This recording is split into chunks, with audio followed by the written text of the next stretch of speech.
Hello and welcome, dear viewers of Zarin International Television. I am Sandra Smith and I'm here to bring you the latest news for this hour. Rain in Nangarhar, one person was killed and nearly 30 others were injured. Local sources in Nangarhar province say that this storm, which began yesterday afternoon, lasted for several hours and disrupted the daily lives of the people. According to the Nangarhar province newsletter, the storm hit people with considerable speed and a large number of shops and transportation vehicles were also damaged. Residents of Jalalabad city say that this storm has destroyed most of the shops, trees and telecommunication poles.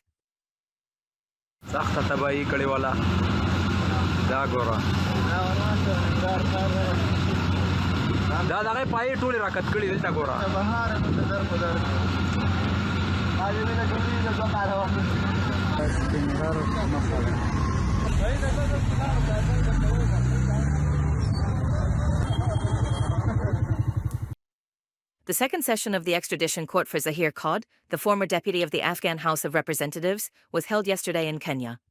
However, the court's decision was not finalized, and the next session is scheduled to be held on May 13th. Mr. Qad was arrested in Kenya 3 weeks ago and, at the request of the court in New York, is to be extradited to the United States. However, according to Kenyan law, the accused can defend himself in court to avoid extradition. Mr. Qad is accused of drug trafficking and possession of weapons. Mohammed Ashraf Ghani, the former president of Afghanistan, stated in one section of his podcast series that he built hundreds of mosques, but rumors were spread against him claiming that he built a church in the Arg. He stated that some groups spread false rumors against the Republic government every day and disseminated incorrect information to undermine national forces. Mohammed Ashraf Ghani also criticized some media outlets, saying that a number of them have abused freedom of expression.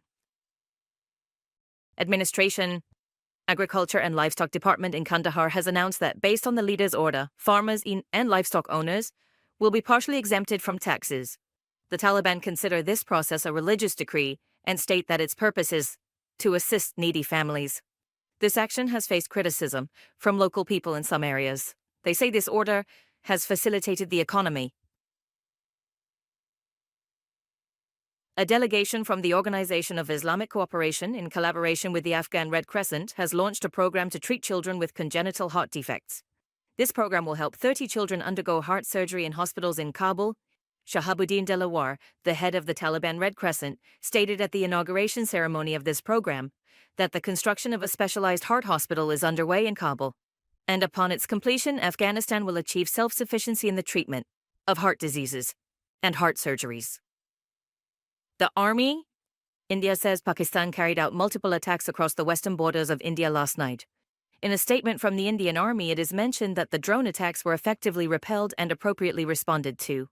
Meanwhile, Narendra Modi, the Prime Minister of India, has called for full preparedness of the country's critical sectors for emergency situations.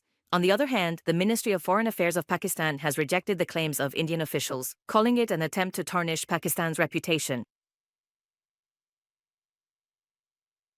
The British newspaper Telegraph has reported that the Islamic Revolutionary Guard Corps played a role in planning a balanced attack on the Israeli embassy in London.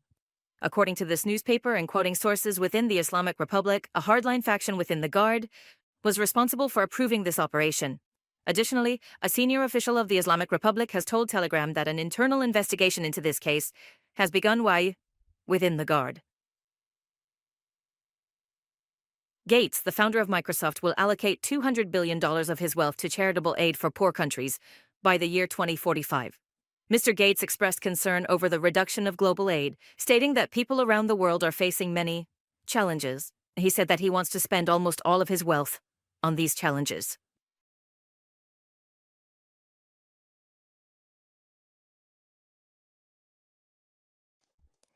Thank you, dear viewers, for your continued support. You can watch Zarin TV on Pروکاست, Jlwiz, Zarin TV app, and our social media platforms.